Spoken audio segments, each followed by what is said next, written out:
ಓಂ ಶಾಂತಿ. ಅನ್ಗ Kannada YouTube ಚಾನೆಲ್ನ ಎಲ್ಲ ಆತ್ಮೀಯ ಸಹೋದರ ಸಹೋದರಿಯರಿಗೂ ಇಂದಿನ ಸಂಚಿಕೆಗೆ ಸ್ವಾಗತ. ನಮ್ಮ ಜೀವನದಲ್ಲಿರುವಂತಹ ಸುಂದರವಾದ ಸಂಬಂಧಗಳಿಗೆ ಆಧಾರ ಅಂತಂದ್ರೆ ಪ್ರೀತಿಯಾಗಿದೆ. ಆದ್ರೆ ಎಷ್ಟೋ ಬಾರಿ ಈ ಪ್ರೀತಿಯನ್ನ ನಾವು ಮಿಸ್ಅಂಡರ್ಸ್ಟ್ಯಾಂಡ್ ಮಾಡ್ಕೊಳ್ತೇವೆ. ಪ್ರೀತಿ ಅಂತಂದ್ರೆ ಅಟ್ಯಾಚ್ಮೆಂಟ್ ಆಗಿದೆ, ಪ್ರೀತಿ ಅಂತಂದ್ರೆ ಮೋಹ ಆಗಿದೆ ಅಂತ ಹೇಳ್ಬಿಟ್ಟು ಈ ರೀತಿ ಇದನ್ನ ತಪ್ಪಾಗಿ ತಿಳಿದುಕೊಳ್ತೇವೆ. ಆದ್ರೆ ಆಧ್ಯಾತ್ಮಿಕ ಜ್ಞಾನ ನಮ್ಗೆ ಏನ್ ಹೇಳುತ್ತೆ ಅಂತಂದ್ರೆ, ಸಂಬಂಧಗಳಲ್ಲಿ ಅಟ್ಯಾಚ್ಮೆಂಟ್ ಅನ್ನೋದು ಇರಬಾರ್ದು, ಡಿಟ್ಯಾಚ್ಮೆಂಟ್ ಅನ್ನೋದು ಇರಬೇಕಾಗಿದೆ.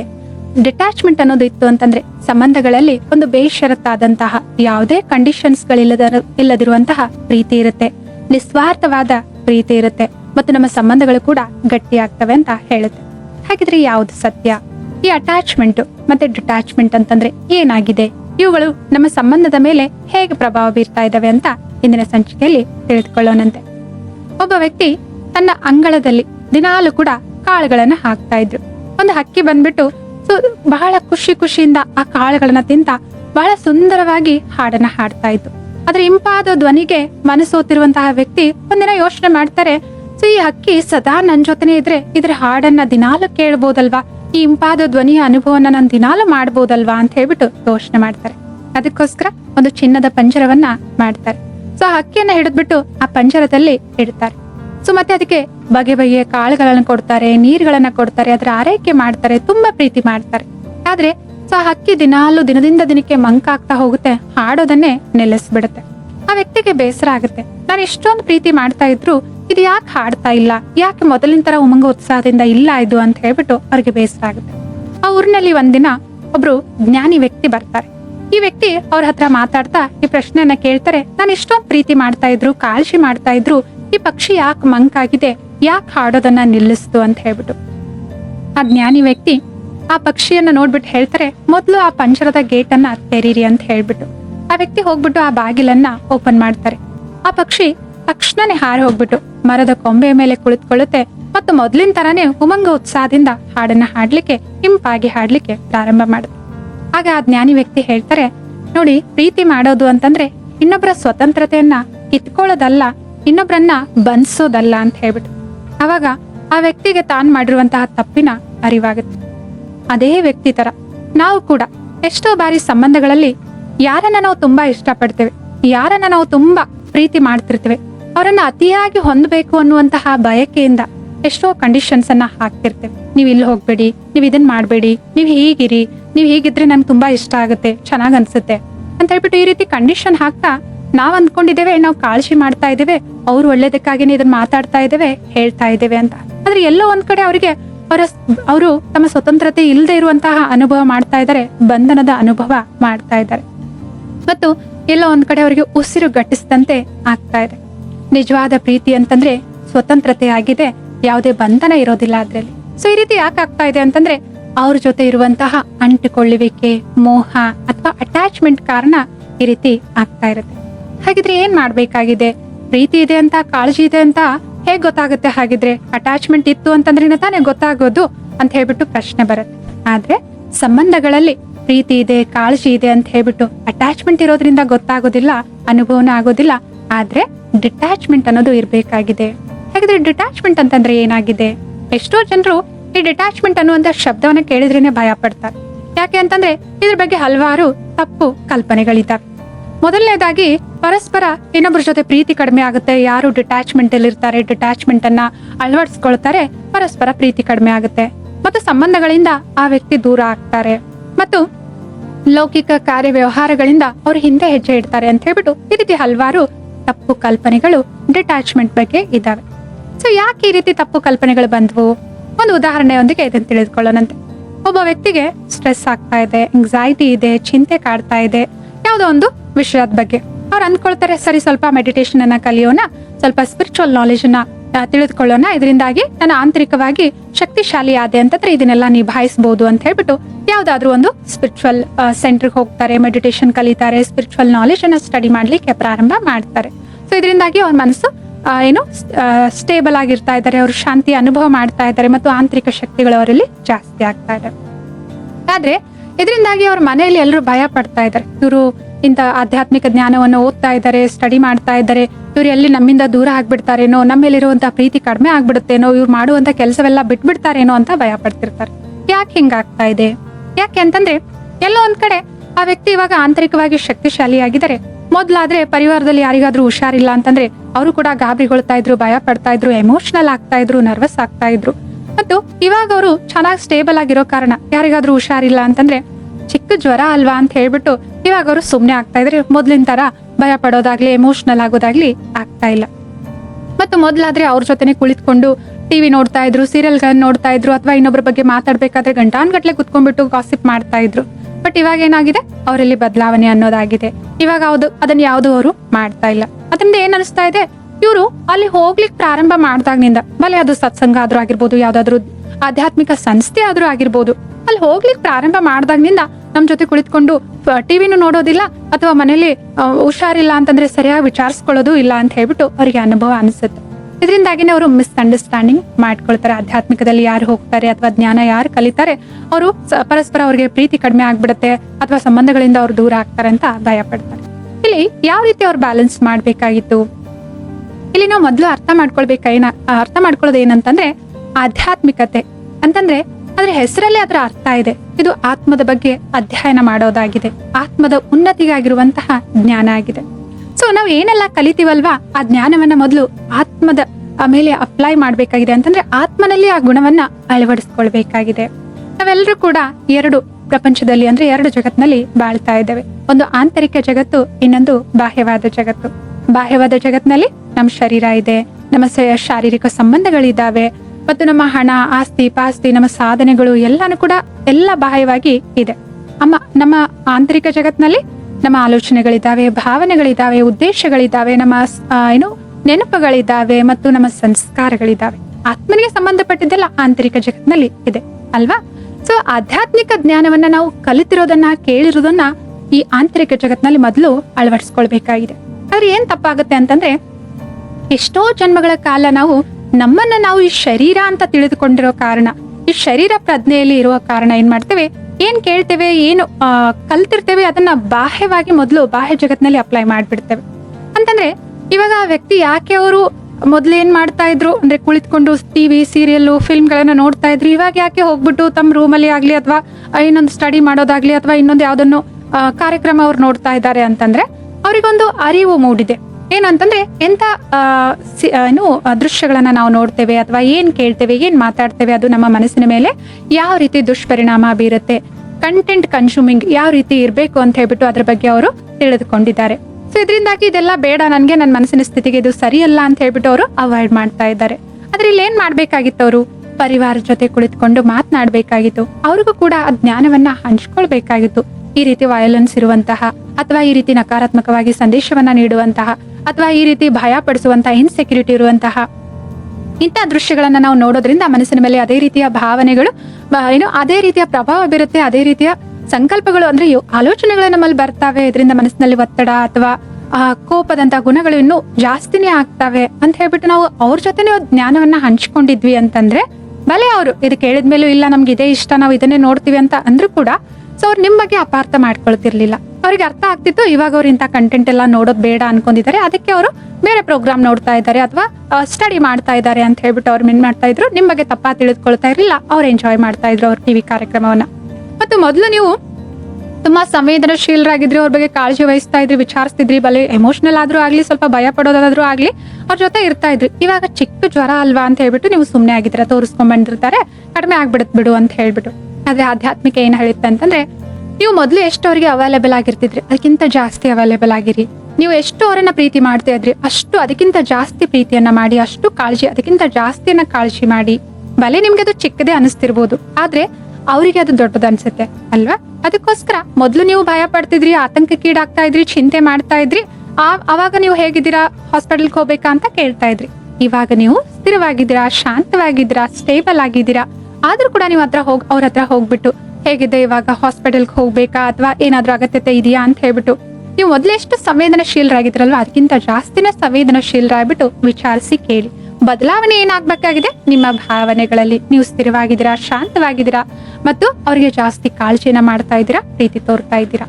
ಸೊ ಈ ರೀತಿ ನಾವು ಬ್ಯಾಲೆನ್ಸ್ ಮಾಡಿದ್ವಿ ಅಂತಂದ್ರೆ, ಟ್ರಾನ್ಸ್ಪರೆಂಟ್ ಆಗಿ ಇದ್ದಿದ್ವಿ ಅಂತಂದ್ರೆ, ಸೊ ನಮ್ಮ ವ್ಯವಹಾರ ಬದಲಾವಣೆಯನ್ನ ಮನೆಯವರು ತಪ್ಪಾಗಿ ಅರ್ಥ ಮಾಡ್ಕೊಳ್ತಿರ್ಲಿಲ್ಲ. ಸೊ ಅದ್ರಿಂದ ಈ ಸಂಬಂಧಗಳು ಪರಿವಾರ ಅಂತಂದ್ರೆ ಏನಾಗಿದೆ, ಅವ್ರ ಕರ್ತವ್ಯ ಏನಾಗಿದೆ, ಮನೇಲಿ ಯಾರಾದ್ರೂ ಭಯ ಪಡ್ತಾ ಇದ್ದಾರೆ ಅಂತಂದ್ರೆ ಉಳಿದಾನೆ ಅವ್ರ ಕರ್ತವ್ಯ ಏನಾಗಿದೆ, ಅವರಲ್ಲಿರುವಂತಹ ಭಯವನ್ನ ದೂರ ಮಾಡೋದು, ಅವರಲ್ಲಿ ಧೈರ್ಯವನ್ನ ತುಂಬೋದಾಗಿದೆ. ಯಾರಾದ್ರೂ ಒಬ್ರು ನೋವು ಪಡ್ತಾ ಇದ್ದಾರೆ ಅಂತಂದ್ರೆ ಅವ್ರ ನೋವಿಗೆ ಕಾರಣ ಏನಾಗಿದೆ ಅದನ್ನ ದೂರ ಮಾಡೋದಾಗಿದೆ, ಆ ನೋವಿನಿಂದ ಅವರನ್ನ ಹೊರಗಡೆ ಕರೆದುಕೊಂಡು ಬರೋದಾಗಿದೆ. ಸೊ ಅದೇ ಅಲ್ವಾ ಸಂಬಂಧಗಳ ಕರ್ತವ್ಯ ಅಥವಾ ಪರಿವಾರದ ಕರ್ತವ್ಯ ಅಂತಂದ್ರೆ. ಸೊ ಅದೇ ಅಂಟಿಕೊಳ್ಳುವಿಕೆ, ಅಟ್ಯಾಚ್ಮೆಂಟ್ ಅನ್ನೋದಿತ್ತು ಅಂತಂದ್ರೆ ಏನಾಗುತ್ತೆ ಅಂತಂದ್ರೆ, ಸೊ ಇದನ್ನ ಒಂದು ಮೊದಲು ಫಿಸಿಕಲ್ ಲೆವೆಲ್ ಅಲ್ಲಿ ಅರ್ಥ ಮಾಡ್ಕೊಳ್ಳೋಣಂತೆ. ಅಂಟಿಕೊಳ್ಳುವಿಕೆ ಅಂತಂದ್ರೆ ಇಬ್ರು ವ್ಯಕ್ತಿಗಳು ಈ ರೀತಿ ಅಂಟಿಕೊಂಡಿರೋದು. ಎಷ್ಟೋ ಕೆಲವೊಂದು ಉದಾಹರಣೆಗಳನ್ನ ನಾವು ನೋಡ್ತೀವಲ್ವಾ, ಆ ಇಬ್ರು ಮಕ್ಕಳು ಅವ್ರ ತಲೆ ಜಾಯಿನ್ ಆಗಿದೆ ಅಥವಾ ಶರೀರದ ಯಾವುದೋ ಒಂದು ಭಾಗ ಜಾಯಿನ್ ಆಗಿ ಅವರು ಆ ರೀತಿ ಹುಟ್ಟಿದ್ದಾರೆ ಅಂತ ಹೇಳ್ಬಿಟ್ಟು ನಾವು ಇಂತಹ ಸುದ್ದಿಗಳನ್ನ ಕೇಳ್ತೀವಿ, ಅವರನ್ನ ನೋಡ್ತಿರ್ತೀವಲ್ವಾ. ಅವಾಗ ಏನಾಗುತ್ತೆ, ಆ ಇಬ್ರು ಮಕ್ಕಳು ಕೂಡ ಕುಳಿತುಕೊಳ್ಬೇಕು ಅಂತಂದ್ರೆ ಇಬ್ರು ಒಟ್ಟಿಗೆ ಕುಳಿತುಕೊಳ್ಬೇಕು, ಓಡಾಡ್ಬೇಕು ಅಂತಂದ್ರೆ ಇಬ್ರು ಒಟ್ಟಿಗೆ ಓಡಾಡ್ಬೇಕು, ಆಟ ಆಡ್ಬೇಕು ಅಂತಂದ್ರೆ ಇಬ್ರು ಒಟ್ಟಿಗೆ ಆಟ ಆಡ್ಬೇಕು, ಊಟ ಮಾಡ್ಬೇಕು ಅಂತಂದ್ರೆ ಇಬ್ರು ಒಟ್ಟಿಗೆ ಮಾಡ್ಬೇಕು. ಅಲ್ಲಿ ಸ್ವತಂತ್ರತೆ ಅನ್ನೋದು ಇರೋದಿಲ್ಲ ಇಬ್ರಿಗೂ ಕೂಡ. ಒಬ್ರಿಗೆ ಮಲ್ಕೊಳ್ಬೇಕಾಗಿದೆ, ಒಬ್ರಿಗೆ ಹೊರಗಡೆ ಹೋಗಿ ಆಟ ಆಡ್ಬೇಕಾಗಿದೆ. ಅದ್ರಲ್ಲಿ ಯಾವ್ದಾದ್ರೂ ಒಂದಾಗುತ್ತೆ ಅಷ್ಟೇ, ಎರಡು ಆಗ್ಲಿಕ್ಕೆ ಸಾಧ್ಯ ಇಲ್ಲ. ಯಾಕಂದ್ರೆ ಇಬ್ಬರ ಶರೀರ ಅಂಟಿಕೊಂಡಿರೋ ಕಾರಣ ಇಬ್ರು ಒಂದ್ ಆಯ್ಕೆ ಮಾಡ್ಕೊಂಡ್ಬಿಟ್ಟು ಮಾಡ್ಬೇಕಾಗುತ್ತೆ. ಒಬ್ರಿಗೆ ವಾಶ್ರೂಮ್ ಹೋಗ್ಬೇಕಾಗಿದೆ, ಒಬ್ರಿಗೆ ಮಲ್ಕೊಳ್ಬೇಕಾಗಿದೆ. ಸೊ ಒಂದನ್ನ ಆಯ್ಕೆ ಮಾಡ್ಕೊಂತ ಅಲ್ಲಿ ಮಾಡ್ಬೇಕಾಗುತ್ತೆ ಅಲ್ವಾ. ಸ್ವತಂತ್ರತೆ ಅನ್ನೋದು ಅಲ್ಲಿ ಇರೋದಿಲ್ಲ.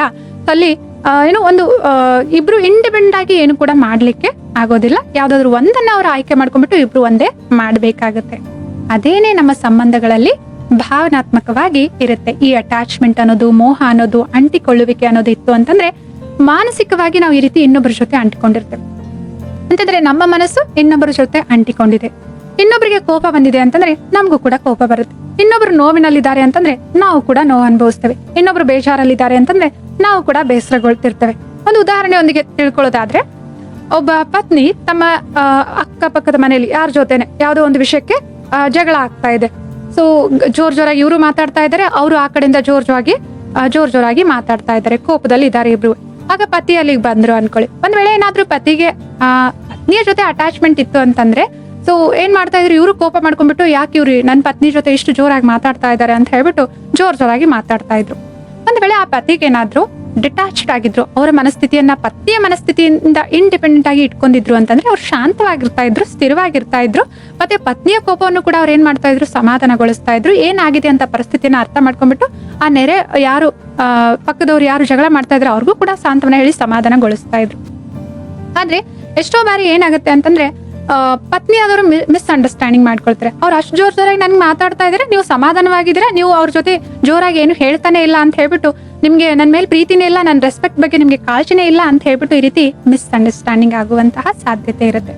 ಆದ್ರೆ ಇಲ್ಲಿ ಅರ್ಥ ಮಾಡ್ಕೊಳ್ಬೇಕಾದದ್ದು ಏನಾಗಿದೆ ಅಂತಂದ್ರೆ, ಸೊ ನಾವು ಇಲ್ಲಿ ಅಂದ್ರೆ ಅಟ್ಯಾಚ್ಮೆಂಟ್ ಇತ್ತು ಅಂತಂದ್ರೆ ಇನ್ನೊಬ್ಬರ ಭಾವನೆನೂ ಡೈರೆಕ್ಟ್ ಆಗಿ ನಮ್ಮ ಭಾವನೆ ಆಗ್ಬಿಡುತ್ತೆ. ಅಲ್ಲಿ ಕೋಪ ಇತ್ತು ಅಂತಂದ್ರೆ ನಮಗೂ ಕೋಪ ಬರುತ್ತೆ.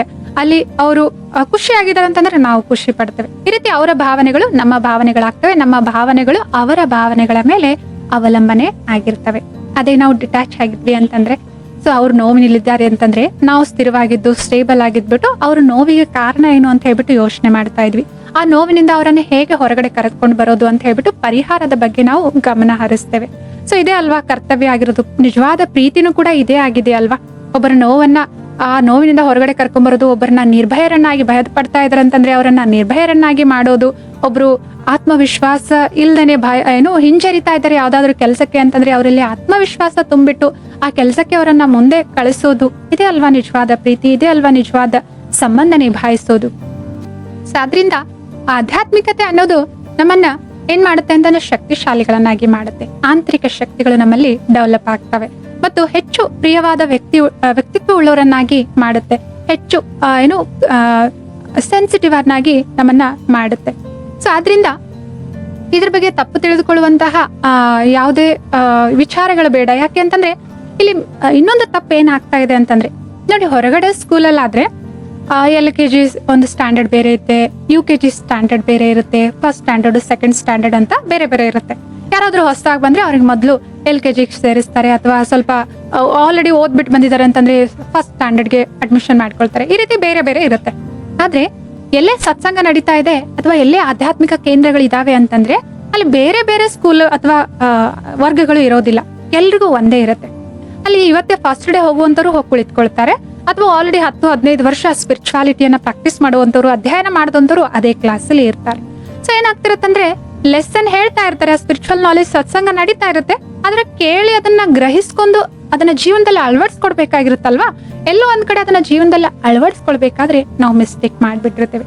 ಇದರಿಂದಾಗಿ ನಾವ್ ಏನಂತ ತಿಳ್ಕೊಳ್ತೇವೆ ಅಥವಾ ಇನ್ನೊಬ್ರು ಏನಂತ ತಿಳ್ಕೊಳ್ತಾರೆ, ಅಲ್ಲಿ ಹೋದಾಗ್ನಿಂದ ಈ ರೀತಿ ಇವ್ರು ಬದಲಾವಣೆ ಆಗ್ಬಿಟ್ರು, ಅಲ್ಲಿ ಹೋದಾಗ್ನಿಂದ ಮೊದ್ಲು ಎಷ್ಟು ಕಾಳಜಿ ಮಾಡ್ತಾ ಇದ್ರು ಆ ರೀತಿ ಕಾಳಜಿನೇ ಸಂವೇದನಶೀಲತೆನೆ ಇಲ್ಲ ಇವರಲ್ಲಿ ಇವಾಗ ಅಂತ ಹೇಳ್ಬಿಟ್ಟು, ಅಥವಾ ಮೊದ್ಲು ಅವರು 2-3 ಕೆಲಸಗಳನ್ನ ಮಾಡ್ತಾ ಇದ್ರು, ಅದರಿಂದ ಸಿಕ್ಕಾಪಟ್ಟೆ ಒತ್ತಡ ಉಂಟಾಗ್ತಾ ಇತ್ತು, ಆರೋಗ್ಯದ ಸಮಸ್ಯೆನೂ ಕೂಡ ಉಂಟಾಗ್ತಾ ಇತ್ತು. ಇವಾಗ ಅವ್ರು ಅರ್ಥ ಮಾಡ್ಕೊಂಡಿದ್ದಾರೆ ಆರೋಗ್ಯಕ್ಕಿಂತ ಇಂಪಾರ್ಟೆಂಟ್ ಯಾವ್ದು ಇಲ್ಲ, ಆರೋಗ್ಯದ ಜೊತೆಗೆ ನಾವು ಸಂಪಾದನೆ ಮಾಡ್ಬೇಕಾಗಿದೆ ಅಂತ ಹೇಳ್ಬಿಟ್ಟು ಅರ್ಥ ಮಾಡ್ಕೊಂಡಿದ್ದಾರೆ. ಸೊ ಅದಕ್ಕೆ ಏನ್ ಮಾಡ್ತಾರೆ, ಯಾವ್ದಾದ್ರು ಒಂದನ್ನ ನಿಲ್ಲಿಸ್ತಾರೆ ಅವರು, ಇನ್ನುಳಿದ 2 ಕೆಲಸಗಳನ್ನ ಬ್ಯಾಲೆನ್ಸಿಂಗ್ ಆಗಿ ಮಾಡ್ತಿರ್ತಾರೆ. ಆದ್ರೆ ಎಷ್ಟೋ ಬಾರಿ ಇದನ್ನು ಕೂಡ ಮಿಸ್ಅಂಡರ್ಸ್ಟ್ಯಾಂಡಿಂಗ್ ಮಾಡ್ಕೊಳ್ತಾರೆ. ಅಲ್ಲಿ ಹೋದಾಗ್ನಿಂದ ಅವರು ಈ ಕೆಲಸ ಮಾಡೋದನ್ನು ಬಿಟ್ಟಿದ್ದಾರೆ, ಮೊದ್ಲು ಇಷ್ಟೊಂದೆಲ್ಲ ಹಣ ಸಂಪಾದನೆ ಮಾಡ್ತಾ ಇದ್ರು, ಕೆಲಸ ಮಾಡ್ತಾ ಇದ್ರು, ಇವಾಗ ಅದನ್ನ ಬಿಟ್ಬಿಟ್ಟಿದ್ದಾರೆ ಅವರು ಅಂತ ಹೇಳ್ಬಿಟ್ಟು. ಸೊ ಅಂತಂದ್ರೆ ಎಷ್ಟೋ ಬಾರಿ ಈ ರೀತಿ ಮಿಸ್ಅಂಡರ್ಸ್ಟ್ಯಾಂಡಿಂಗ್ ಆಗ್ತಿರುತ್ತೆ. ಅದಕ್ಕೋಸ್ಕರ ನಾವ್ ಏನಕ್ಕೋಸ್ಕರ ಏನು ಬದಲಾವಣೆ ಮಾಡ್ಕೊಳ್ತಾ ಇದೀವಿ, ಪರಿವರ್ತನೆ ಮಾಡ್ತಾ ಇದೀವಿ, ಕಾರಣ ಏನಿದೆ ಅಂತ ಹೇಳ್ಬಿಟ್ಟು ಪರಿವಾರದೊಂದಿಗೆ ನಾವು ಒಂದ್ ಸ್ವಲ್ಪ ಟ್ರಾನ್ಸ್ಪರೆಂಟ್ ಆಗಿದ್ವಿ ಅಂತಂದ್ರೆ, ಅದರ ಲಾಭದ ಬಗ್ಗೆ ಹೇಳಿದ್ವಿ ಅಂತಂದ್ರೆ, ಅದು ಹೇಗೆ ನನ್ನ ಮೇಲೆ ನಕಾರಾತ್ಮಕವಾಗಿ ಪ್ರಭಾವ ಬೀರ್ತಾ ಇತ್ತು ಅಂತ ನಾವು ಹೇಳಿದ್ವಿ ಅಂತಂದ್ರೆ, ಸೊ ಇಲ್ಲಿ ಮಿಸ್ಅಂಡರ್ಸ್ಟ್ಯಾಂಡಿಂಗ್ ಆಗೋದಿಲ್ಲ, ಅದರ ಸರಿಯಾದ ಅರ್ಥವನ್ನ ತಿಳಿದುಕೊಳ್ತಾರೆ ಅಲ್ವಾ. ಸೊ ಆದ್ರಿಂದ ಆಧ್ಯಾತ್ಮಿಕ ಅನ್ನೋದು ನಮ್ಮ ಜೀವನದಲ್ಲಿ ನಮಗೆ ಒಂದು ದಯ, ಕರುಣೆ, ಸ್ಥಿರತೆಯನ್ನ ಕಲಿಸ್ಕೊಡುತ್ತೆ, ಶಾಂತವಾಗಿರೋದನ್ನ ಕಲಿಸ್ಕೊಡುತ್ತೆ, ಹೆಚ್ಚು ಇನ್ನೊಬ್ರಿಗೋಸ್ಕರ ಅವೈಲೇಬಲ್ ಆಗಿರೋದನ್ನ ಕಲಿಸ್ಕೊಡುತ್ತೆ, ಸಂವೇದನಶೀಲರಾಗಿರೋದನ್ನ ಕಲಿಸ್ಕೊಡುತ್ತೆ, ಮತ್ತು ಒಳ್ಳೆ ಗುಣಗಳನ್ನ ನಮ್ಗಿದು ಕಲಿಸ್ಕೊಡುತ್ತೆ, ನಮ್ಮ ಅಹಮ್ಮನ್ನ ಬಿಟ್ಕೊಡೋದನ್ನ ನಮ್ಗಿದು ಕಲಿಸ್ಕೊಡುತ್ತೆ, ಮತ್ತು ನಮ್ಮ ಭಾವನಾತ್ಮಕವಾಗಿ ಮತ್ತು ಮಾನಸಿಕವಾಗಿ ನಾವು ಎಷ್ಟು ನಮ್ಮನ್ನ ನಾವು ಶಕ್ತಿಶಾಲಿ ಮಾಡ್ಕೊಳ್ಬೇಕು ಅನ್ನುವಂತಹ ಮಾರ್ಗವನ್ನ ಇದು ತಿಳಿಸ್ಕೊಡುತ್ತೆ. ಸೊ ನಾವು ಎಷ್ಟು ಆಂತರಿಕವಾಗಿ ಶಕ್ತಿಶಾಲಿಗಳಾಗಿರ್ತೇವೆ, ಅಷ್ಟು ಬಾಹ್ಯವಾಗಿ ಪರಿಸ್ಥಿತಿಗಳನ್ನ ನಾವು ಏನ್ ಮಾಡ್ಬೋದಾಗಿ ಸಹಜವಾಗಿ ಎದುರಿಸಬಹುದಾಗಿದೆ. ಮತ್ತು ಸಂಬಂಧಗಳಲ್ಲಿ ಕೂಡ ಯಾವುದೇ ಷರತ್ತುಗಳು, ಮೊದಲೇನ್ ಷರತ್ತುಗಳು ಇದ್ವಲ್ವಾ, ಕಂಡೀಷನ್ಸ್ ಇದ್ವಲ್ವಾ, ನೀವು ಹಿಂಗೆ ಮಾಡಿ, ನೀವು ಹಿಂಗೆ ಮಾಡಿ, ಈ ತರ ಮಾಡಬಾರ್ದು ನೀವು ಅಂತ ಹೇಳ್ಬಿಟ್ಟು ನಾವೆಲ್ಲ ಕಂಡೀಷನ್ಸ್ ಹಾಕ್ತಾ ಇದ್ವಲ್ವಾ ಇನ್ನೊಬ್ರ ಮೇಲೆ. ಇವಾಗ ಒಂದು ಅರಿವು ಮೂಡುತ್ತೆ ನಮ್ಗೆ, ಎಲ್ಲರೂ ಕೂಡ ಅವರವರ ಸಂಸ್ಕಾರಗಳೊಂದಿಗೆ ನಮ್ಗಿಂತ ಭಿನ್ನ ಆಗಿದ್ದಾರೆ, ಅವ್ರಿಗೆ ಅವ್ರದೇ ಆದ ಸ್ವತಂತ್ರತೆ ಇದೆ. ಸೊ ಆದ್ರಿಂದ ಸಂಬಂಧ ಅಂತಂದ್ರೆ ಅಧಿಕಾರ ಚಲಾಯಿಸೋದಂತಲ್ಲ, ಆದ್ರೆ ನಾವೆಲ್ಲರೂ ಕೂಡ ಸಹ ಪ್ರಯಾಣಿಕರಾಗಿದ್ದೇವೆ ಅಂತ ಹೇಳ್ಬಿಟ್ಟು ಅವ್ರು ಹೆಚ್ಚು ಇನ್ನೊಬ್ಬರಿಗೆ ಕೋಆಪರೇಟ್ ಮಾಡ್ತಾರೆ, ಹೆಚ್ಚು ಇನ್ನೊಬ್ಬರ ಕನಸುಗಳಿಗೂ ಕೂಡ ಬೆಲೆ ಕೊಡ್ತಾರೆ, ಮತ್ತು ಜೊತೆಯಾಗಿ ಖುಷಿಯಾಗಿ ಇರ್ತಾರೆ. ಸೊ ಇದರಿಂದ ಸಂಬಂಧದಲ್ಲಿ ಬೇಷರತ್ತಾದ ಪ್ರೀತಿಯ ಅನುಭವ ಮಾಡ್ತೇವೆ, ಯಾವುದೇ ಸ್ವಾರ್ಥ ಅನ್ನೋದು ಇರೋದಿಲ್ಲ. ಮೋಹದಲ್ಲಿ ಸ್ವಾರ್ಥ ಅನ್ನೋದಿರುತ್ತೆ, ನೀವು ಹೀಗೆ ಇರ್ಬೇಕು, ನನ್ನಿಷ್ಟದಂತೆ ಇರ್ಬೇಕು, ಇದನ್ನ ನೀವು ಮಾಡಬಾರ್ದು, ಅದನ್ನ ನೀವು ಮಾಡಬಾರ್ದು ಅಂತ ಹೇಳ್ಬಿಟ್ಟು ಅನೇಕ ಎಕ್ಸ್ಪೆಕ್ಟೇಷನ್ಸ್ ಇರ್ತವೆ, ಮತ್ತು ಸ್ವಾರ್ಥ ಅನ್ನೋದು ಇರುತ್ತೆ. ಆದ್ರೆ ಬೇಷರತ್ತಾದ ಅಥವಾ ನಿಸ್ವಾರ್ಥ ಪ್ರೀತಿಯಲ್ಲಿ ಯಾವುದೇ ಸ್ವಾರ್ಥ ಅನ್ನೋದು ಇರೋದಿಲ್ಲ. ಒಂದು ಉದಾಹರಣೆ ನೋಡ್ಕೊಳ್ಳೋದಾದ್ರೆ, ಒಬ್ರು ಸಿಸ್ಟರ್ ಒಂದ್ಸಲ ಹೇಳ್ತಾ ಇದ್ರು, ಅವ್ರ ಪತಿಗೆ ಇವ್ರು ಯಾರ ಜೊತೆ ಆದ್ರೂ ಮಾತಾಡೋದು ಇಷ್ಟನೇ ಆಗೋದಿಲ್ಲ ಅಂತ ಹೇಳ್ಬಿಟ್ಟು, ಅಕ್ಕಪಕ್ಕದಲ್ಲಿ ಯಾರು ಅವರ ತಂದೆ ಸಮಾನ ವಯಸ್ಸಿನಿರುವಂತಹ ಅಣ್ಣಂದ್ರ ಜೊತೆ ಮಾತಾಡಿದ್ರು ಅಥವಾ ಇನ್ನೊಬ್ರ ಜೊತೆ ಮಾತಾಡಿದ್ರು ಇವ್ರಿಗೆ ಇಷ್ಟ ಆಗೋದಿಲ್ಲ ಅಂತ ಹೇಳ್ತಾ ಇದ್ರು. ಇದಕ್ಕೋಸ್ಕರ ಮನೇಲಿ ಜಗಳ ಆಗುತ್ತೆ ಅಂತ ಹೇಳ್ಬಿಟ್ಟು, ಯಾಕೆ ನೀವು ಮತ್ತೆ ಅವ್ರ ಜೊತೆ ಮಾತಾಡ್ತೀರಾ ಅಂತ ಕೇಳಿದಕ್ಕೆ ಯಾವ ಸಿಸ್ಟರ್ ಹೇಳ್ತಾ ಇದ್ರು, ಅಲ್ಲ ಇವರು ಕೆಲಸದ ಮೇಲೆ ಅಲ್ಲಿ ಇಲ್ಲಿ ಅಂತ ಅವಾಗ ಹೋಗ್ತಿರ್ತಾರೆ, ಇವ್ರು ಇಲ್ದೇ ಇರುವಾಗ ಏನಾದ್ರು ಮನೇಲಿ ಸಮಸ್ಯೆ ಬಂದ್ರೆ ನೆರೆ ಹೊರೆ ತಾನೇ ಕಷ್ಟಕ್ಕೆ ಆಗೋದು, ಸೊ ಅದಕ್ಕೋಸ್ಕರ ಎಲ್ಲರ ಜೊತೆ ನಾವು ಮಾತಾಡ್ಲೇಬೇಕಾಗುತ್ತಲ್ವಾ, ಚೆನ್ನಾಗಿರ್ಲೇಬೇಕಾಗುತ್ತಲ್ವಾ ಅಂತ ಹೇಳ್ಬಿಟ್ಟು ಹೇಳ್ತಾ ಇದ್ರು. ಅಂತಂದ್ರೆ ಒಬ್ಬರ ಜೊತೆ ಮಾತಾಡ್ಲಿಕ್ಕೂ ಕೂಡ ಇಷ್ಟೊಂದು ಮನಸ್ಸಲ್ಲಿ ನಾವು ಯೋಚನೆ ಮಾಡ್ತಾ ಇದೀವಿ, ಯಾಕೆಂದ್ರೆ ನಮ್ಗೆ ಏನಾದ್ರು ಕಷ್ಟ ಬಂದಾಗ ಇವ್ರು ಬಂದ್ಬಿಟ್ಟು ಹೆಲ್ಪ್ ಮಾಡ್ತಾರೆ, ಅದಕ್ಕೋಸ್ಕರ ನಾನು ಇವ್ರ ಜೊತೆ ಮಾತಾಡ್ಬೇಕಾಗಿದೆ ಅಂತ ಹೇಳ್ಬಿಟ್ಟು. ಇದು ಕೂಡ ಎಲ್ಲೋ ಒಂದ್ ಕಡೆ ಎಕ್ಸ್ಪೆಕ್ಟೇಷನ್ ಅಥವಾ ಒಂದು ರೀತಿಯ ಸ್ವಾರ್ಥನೆ ಆಯ್ತಲ್ವಾ.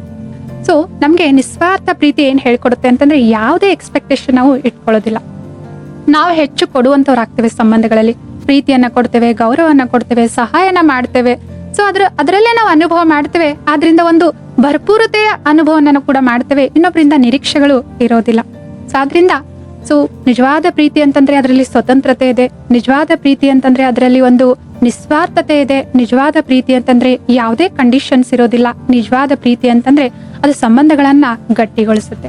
ಸೊ ಆದ್ರಿಂದ ಈ ಮೋಹ ಅಥವಾ ಈ ಅಟ್ಯಾಚ್ಮೆಂಟ್, ಅಂಟಿಕೊಳ್ಳುವಿಕೆಯ ಅವಶ್ಯಕತೆ ಸಂಬಂಧದಲ್ಲಿ ಖಂಡಿತವಾಗ್ಲೂ ಇಲ್ಲ. ಈ ಡಿಟ್ಯಾಚ್ಮೆಂಟ್ ಅನ್ನ ನಾವು ಸರಿಯಾಗಿ ಅರ್ಥ ಮಾಡ್ಕೊಂಡ್ವಿ, ಇದನ್ನ ಆಂತರಿಕವಾಗಿ ನಾವು ಅಪ್ಲೈ ಮಾಡ್ಕೊಂಡ್ವಿ ಅಂತಂದ್ರೆ, ಬಲೆ ಆಧ್ಯಾತ್ಮಿಕ ಜ್ಞಾನ ಓದುವಂತವ್ರು ಅಥವಾ ಕೆಲವೊಂದು ಸತ್ಸಂಗಗಳನ್ನ ಮಾಡುವಂತವ್ರು ಬಾಹ್ಯವಾಗಿ ಕೆಲವೊಂದು ಶಿಸ್ತುಗಳನ್ನ ಅಳವಡಿಸ್ಕೊಂಡಿರ್ತಾರೆ, ಆಹಾರ ಪಾನೀಯಗಳಲ್ಲಿ ಕೆಲವೊಂದು ಪಥ್ಯಗಳನ್ನ ಮಾಡ್ತಾರೆ, ಆದ್ರೆ ಅದೆಲ್ಲನೂ ಕೂಡ ಒಳ್ಳೇದೇ ಆಗಿದೆ, ಆರೋಗ್ಯಕ್ಕಾಗಿ ಒಂದು ಲೈಫ್ ಸ್ಟೈಲ್ ಚೆನ್ನಾಗಿರುತ್ತೆ. ಆದ್ರೆ ಜ್ಞಾನವನ್ನ ನಾವು ಮೊದಲು ಆಂತರಿಕವಾಗಿ ಅಪ್ಲೈ ಮಾಡಿ ಬಾಹ್ಯದಲ್ಲಿ ತಂದ್ವಿ ಅಂತಂದ್ರೆ ಖಂಡಿತವಾಗ್ಲೂ ಇದರ ಸಕಾರಾತ್ಮಕವಾದ ಬೆನಿಫಿಟ್ಸ್ ಗಳನ್ನ, ಲಾಭಗಳನ್ನ ನಾವು ಪಡಿಬಹುದಾಗಿದೆ. ಆತ್ಮೀಯ ಸಹೋದರ ಸಹೋದರಿಯರೇ, ಈ ವಿಷಯದ ಬಗ್ಗೆ ನಿಮ್ಗೇನಾದ್ರೂ ಪ್ರಶ್ನೆಗಳಿದ್ವು ಅಂತಂದ್ರೆ ಈ ವಿಡಿಯೋದ ಕಾಮೆಂಟ್ ಬಾಕ್ಸ್ ನಲ್ಲಿ ನೀವು ನಮಗೆ ಕೇಳಬಹುದಾಗಿದೆ, ಮತ್ತು ಈ ಸ್ಕ್ರೀನ್ ನಲ್ಲಿ ತೋರಿಸಲಾಗಿರುವಂತಹ ಮೊಬೈಲ್ ಸಂಖ್ಯೆಗೆ ಕರೆ ಮಾಡಿಬಿಟ್ಟು ಪ್ರಶ್ನೆಗಳನ್ನ ಕೇಳಬಹುದಾಗಿದೆ. ಮುಂದಿನ ಸಂಚಿಕೆಯಲ್ಲಿ ಇನ್ನೊಂದು ಸುಂದರವಾದ ವಿಷಯದೊಂದಿಗೆ ನಾವೆಲ್ಲರೂ ಕೂಡ ಭೇಟಿಯಾಗೋಣ. ಅಲ್ಲಿವರೆಗೂ ನಮಸ್ತೆ. ಓಂ ಶಾಂತಿ.